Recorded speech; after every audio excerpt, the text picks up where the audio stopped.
Okay, recording on. Hello भाई लोग, तो कैसे हैं आप लोग?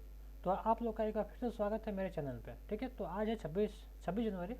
ठीक है, और आज है हम लोग का कौन सा डे है? आज हम लोग का गणतंत्रता दिवस है। तो आज हम लोग झंडा फहराने वाले हैं। ठीक है, तो प्लीज़ परेड जाके जरूर देखिएगा। तो देखिए, तो आज हम लोग देखने वाले हैं 26 जनवरी 2022 के इंपॉर्टेंट करंट अफेयर्स। आप लोग यहाँ देखेंगे गौती की क्लास में। गौती की क्लास में देखेंगे गौतम कुमार के साथ, और ये गौतम कुमार मैं हूँ। चलिए आइए हम लोग शुरू करते हैं।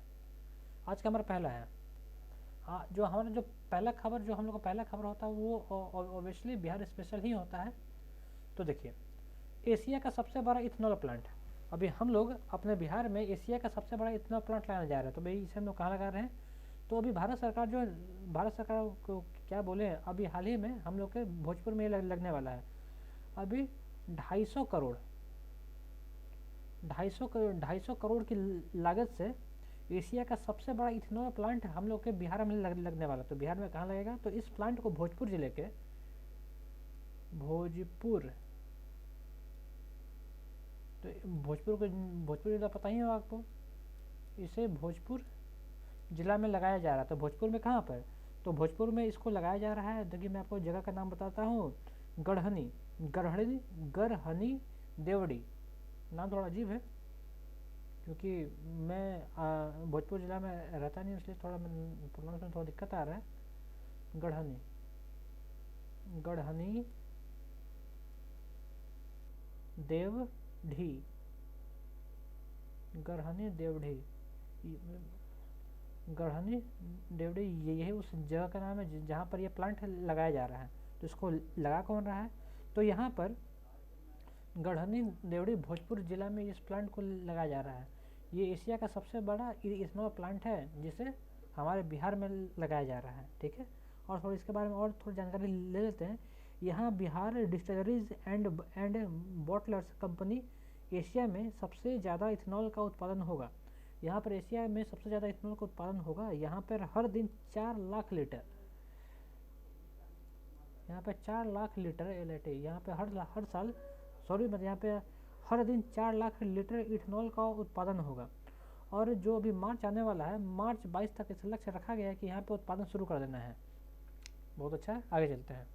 तो तभी तो ये इसलिए लग रहा है क्योंकि अभी आपने एक न्यूज़ सुना होगा कि बिहार इथेनॉल इथेनॉल नीति लागू करने वाला देश का पहला राज्य बन गया था। राज्य है, देश का पहला राज्य इथेनॉल इथेनॉल नीति लागू करने वाला देश का पहला राज्य है। तो उसी के तहत, उसी इथेनॉल नीति के तहत अब बिहार में इथेनॉल के प्लांट को लगाया जा रहा है, जो कि एशिया में सबसे ज़्यादा इथेनॉल का प्रोडक्शन करेगा। यहाँ हर दिन 4 लाख लीटर इथेनॉल बनेगा भाई। आगे चलते हैं। अगला खबर है नेशनल, राष्ट्रीय स्तर से हमारा अगला खबर है। तो यहाँ है ना, भारत की पहली पैरा बैडमिंटन एकेडमी। तो अभी भारत ने अभी अपनी पहली पैरा बैडमिंटन एकेडमी की शुरुआत की है। तो अभी हाल ही में अभी भारत की पहली पैरा बैडमिंटन एकेडमी की स्थापना लखनऊ में की गई है। कहाँ की गई है? लखनऊ में। लखनऊ, गलती हो गई मैंने, लखनऊ लखनऊ। जो पहली पैरा बैडमिंटन एकेडमी है, इसकी शुरुआत लखनऊ में की गई है।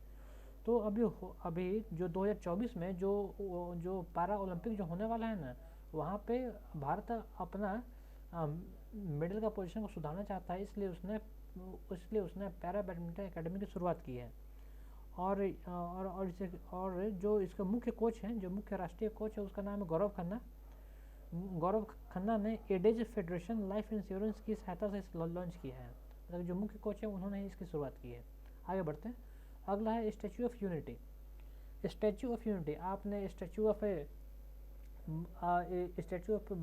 लिबर्टी के बारे में सुना होगा, है ना। स्टैचू ऑफ यूनिटी के बारे में सुना होगा। और ये है स्टैचू ऑफ इक्वालिटी। ये क्या है? स्टैचू ऑफ इक्वालिटी मतलब कि ये बराबरी के बारे में बताएगा। ये वैसा स्टैचू जो कि ये बराबरी के बारे में आप लोगों को बताएगा। तो इनके बाद जान लेते हैं कि अभी ये है क्या।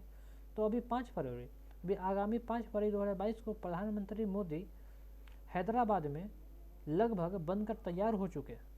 हैदराबाद में जब ये बन भी रहा है भाई, हैदराबाद में बनकर लगभग तैयार हो चुके 11वीं शताब्दी के संत 11वीं सदी में हम लोग के यहाँ एक संत हुआ करते थे, संत और समाज सुधारक। उसको आप एक संत थे और क्या साथ में समाज सुधारक भी थे, समाज सुधारक भी थे, और जिनका नाम है रामानुजार्य। लिख देता हूँ,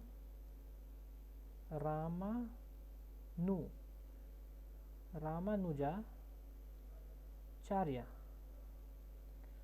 यहाँ पे रामानुजाचार्य की मूर्ति को बनाया जा रहा है और इन्हीं की मूर्ति को बोला जा रहा है state of equality, statue of equality बोला जा रहा है, ठीक ना। का यहाँ पे हैदराबाद में मोदी जी अनावरण करने वाले हैं। थोड़ा इनके बारे में विषय में जान लेते हैं, यह है क्या। तो देखो, अभी रामानुजन महान हिंदू दार्शनिक और चिंतक थे।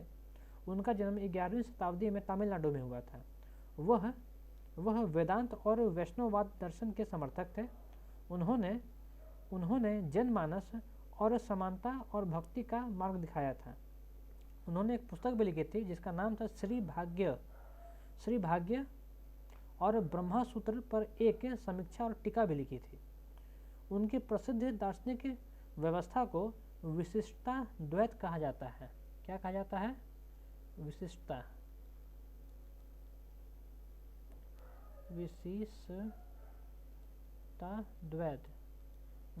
द्वैत कहा जाता है। थोड़ा इस मूर्ति के बारे में और जान लेते हैं भाई, ये कितना बड़ा होने वाला है।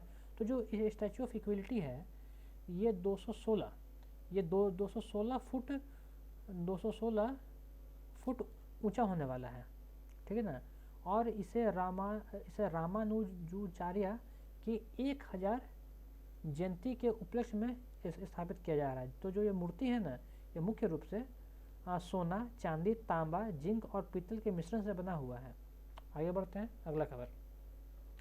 हमारा जो अगला इंटरनेशनल खबर है, थोड़ा इसके बारे में जान लेते हैं। तो अभी आजकल चर्चा में क्यों है, तो यहाँ पे पेरू में आपातकाल, मतलब पेरू में एक आपातकाल लग गया है। ये पर्यावरण के द्वारा, ये पर्यावरण आपातकाल है। वो ऐसा इसलिए किया गया है क्योंकि वहाँ के जो तट है ना, वहाँ पे तेल पसर गया। तो देख लीजिए, पेरू सरकार ने हाल ही में तेल रिसाव से प्रभावित लीमा के तटीय क्षेत्रों में 90 दिन के लिए पर्यावरण का आपातकाल लगा दिया है। 90 दिन के लिए वहाँ पर आपातकाल लग गया है, क्योंकि भाई तेल रिसाव की वजह से जो लीमा का जो तटीय क्षेत्र, लीमा का जो तटीय क्षेत्र है, वहाँ पर लगा दिया गया है।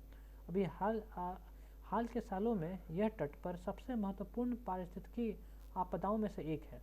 तेल रिसाव 15 जनवरी को हुआ था, जब एक तेल टैंकर ला पामिला रिफाइनरी के टनलों में से एक पर उतर रहा था। इस घटना ने पेरू के तटीय इलाकों का लगभग 2200 हेक्टेयर क्षेत्र को प्रभावित कर दिया है। अब इसे देखते हुए वहाँ पर पर्यावरण के रूप में आपातकाल लगा दिया गया है, ताकि और ज़्यादा नुकसान को होने से बचाया जा सके। आगे बढ़ते हैं। अब जो हमारा अगला खबर है वो है वो न्यू अपॉइंटमेंट से, मतलब कि अब कौन न्यू अपॉइंटमेंट किनका हुआ है। तो न्यू अपॉइंटमेंट हुआ है रोबोटा मेट्सोला का। थोड़ा इनके बारे में जान लेते हैं। रोबोटा मेट्सोला है क्या। अभी हाल ही में माल्टा के रहने वाली है।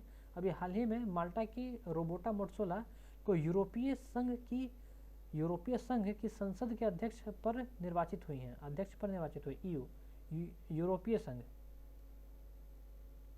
यूरोपियन यूनियन के संसद के अध्यक्ष के रूप में निर्वाचन का किया गया है। मेट्सोला इस पर निर्वाचित होने वाली सिर्फ तीसरी महिला हैं। अब तक ये तीसरी महिला है जो कि यूरोपीय यूनियन के संसद के अध्यक्ष के रूप में निर्वाचित हुई हैं, ठीक ना। वे यूरोपीय संसद की सबसे कम उम्र की अध्यक्ष होंगी। वे डेविस सालोली का स्थान लेंगी, जिनका भी हाल ही में लंबी बीमारी के बाद निधन हो गया है। आगे चलते हैं। अगला है अवार्ड एंड ऑनर, मतलब कि किसको क्या मिला। तो देखिए, पहला प्रोफेसर विनोद शर्मा। प्रोफेसर विनोद शर्मा के बारे में जानते हैं? नहीं जानते होंगे, मैं आपको बताता हूँ। ये विनोद शर्मा कौन है? क्या आप एनडीआरएफ का नाम जानते हैं? एनडीआरएफ का नाम जानते हैं? इसका तो नाम जानते ही होंगे, लेकिन इनका नाम नहीं जानते होंगे। बताते हैं मैं इनके बारे में। तो देखिए, अभी हाल ही में प्रोफेसर विनोद शर्मा को व्यक्तिगत श्रेणी में सुभाष चंद्र बोस आपदा प्रबंधन पुरस्कार से सम्मानित किया गया है। कौन सा? सुभाष चंद्र बोस आपदा पुरस्कार पुरस्कार से सम्मानित किया गया है। भाई क्यों किया गया है, मैं आपको बताता हूँ कि क्यों किया गया है और ये पुरस्कार क्यों दिया जाता है। तो यह पुरस्कार आपदा प्रबंधन के क्षेत्र में व्यक्तिगत स्तर पर तथा संगठनों के अमूल्य योगदान के लिए भारत सरकार प्रतिवर्ष नेताजी की जयंती पर यह पुरस्कार प्रदान करती है। मतलब कि 23 तारीख को उनको यह पुरस्कार दे दिया गया। क्यों दिया गया, तो सुनिए। तो जो प्रोफेसर विनोद शर्मा भारतीय लोक प्रशासन संस्थान के एक वरिष्ठ प्रोफेसर हैं और सिक्किम राज्य आपदा प्रबंधन प्राधिकरण के उपाध्यक्ष भी हैं। वे राष्ट्रीय आपदा प्रबंधन के संस्थापक हैं, जो अब राष्ट्रीय आपदा प्रबंधन संस्थान के रूप में जाना जाता है। मतलब कि इन्होंने एनडीआरएफ की स्थापना की है, इसलिए इनको यह अवार्ड दिया गया है। ठीक है, आगे चलते हैं। अगला है प्राजक्ता कोली।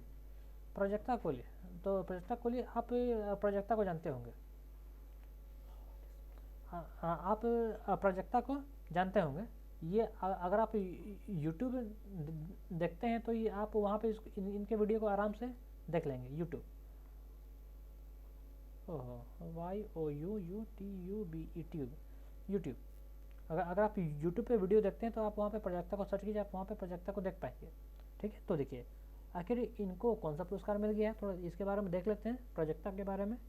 तो अभी हाल ही में कंटेंट क्रिएटर, ये जो प्राजक्ता है एक कंटेंट क्रिएटर है और ये अभिनेत्री भी है। प्राजक्ता कोली भारत की पहली UNDP युवा जलवायु चैंपियन बनी है। UNDP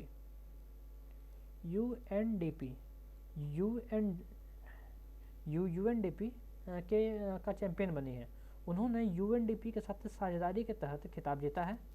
विभिन्न वैश्विक अभियानों के माध्यम से मासिक स्वास्थ्य, बालिका शिक्षा और महिलाओं के अधिकारों के प्रति उनके योगदान के कारण उनको यह पुरस्कार दिया गया है। UNDP ने इनको पुरस्कार दे दिया है। ठीक है, थोड़ा और आगे चलते हैं। अगला क्या है, जो अगला खबर जो आ रहा है वो इम्पोर्टेंट डे से आ रहा है। इम्पोर्टेंट डे अभी राष्ट्रीय बालिका दिवस, अभी हाल ही में राष्ट्रीय बालिका दिवस हम लोगों ने मनाया है। कब मनाया है भाई, तो बस बोस बाबू के एक दिन बाद, बोस बाबू को जल्दी 23 तारीख को आता है तो अभी 24 तारीख को राष्ट्रीय बालिका दिवस आ जाता है ना। तो अभी ये मनाया गया है, हाँ, इसलिए अभी ये है। और ये अभी 14वां बालिका दिवस मनाया गया है। तो भाई क्यों मनाया गया है, मतलब कि क्यों मनाया जाता है या फिर इसका शुरुआत कब से हुआ है। तो इस दिवस को मनाने का मुख्य उद्देश्य लिंग भेद के कारण भारतीय समाज में लड़कियों के समक्ष आने वाली चुनौतियों को दूर करने की आवश्यकता पर ध्यान केंद्रित करना है। इस दिवस की शुरुआत महिला और बाल विकास मंत्रालय के द्वारा 2008 में की गई थी। समझे, 2008 में इसका शुरुआत किया गया है। और कौन शुरू किया है, महिला एवं विकास, एक मिनट, कहाँ, महिला और बाल विकास मंत्रालय ने, महिला और बाल विकास, मैं लिख के देखता हूँ, महिला और बाल विकास मंत्रालय ने, महिला और बाल विकास मंत्रालय ने इसका शुरुआत की है। ठीक है, इसका लक्ष्य बालिकाओं के अधिकार और बालिका शिक्षा, स्वास्थ्य और पोषण के महत्व को रेखांकित करना होता है। चलिए आगे बढ़ते हैं। अगला खबर हम लोग का आ रहा है स्पोर्ट्स से। पीवी सिंधु का नाम आप जानती हैं। और अभी पीवी सिंधु चर्चा में इसलिए हैं क्योंकि अभी इन्होंने सैयद मुश्ताक अली ट्रॉफी जीत ली है। सॉरी सैयद मुश्ताक अली नहीं, वो तो क्रिकेट में होता है। सैयद मोदी अंतर्राष्ट्रीय बैडमिंटन टूर्नामेंट को जीत लिया है। अभी 2022 चल रहा है, तो अभी 2022 में सैयद मोदी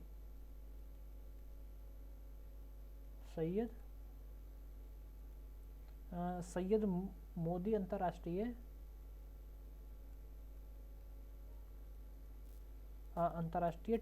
बैडमिंटन टूर्नामेंट को जीत लिया है।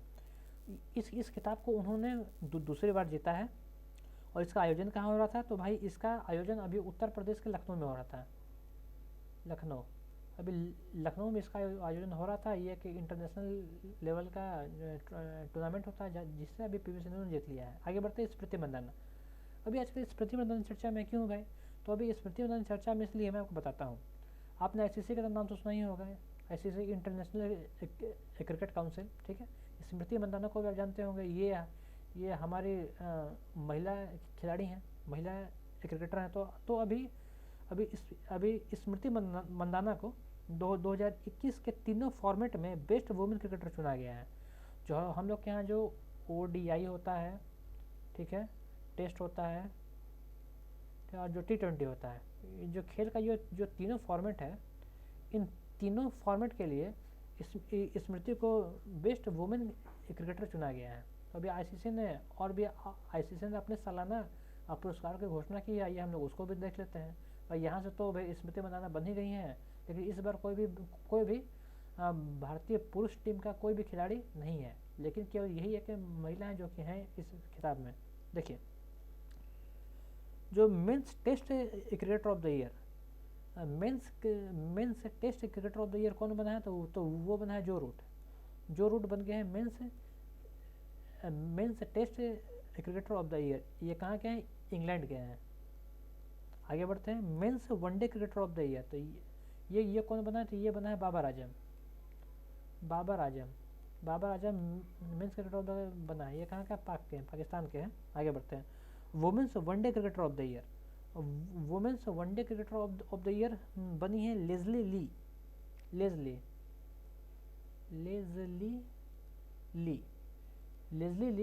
Women one day cricketer of the year बन गई हैं। ये साउथ अफ्रीका की हैं, ये साउथ अफ्रीका से आती हैं। अगला है umpire of the year. Umpire of the year कौन बने हैं? तो ये बने हैं मारिस इरास्मस जो कि साउथ अफ्रीका के हैं। तो अब men's T20 cricketer of the year कौन बना है? Men's T20 cricketer of the year बन गए मोहम्मद रिजवान बन गए, जो कि पाकिस्तान के हैं। आगे बढ़ते हैं, women T20 cricketer of the year को कौन बनी है? तो ये बनी है टैमी बी अमाउंट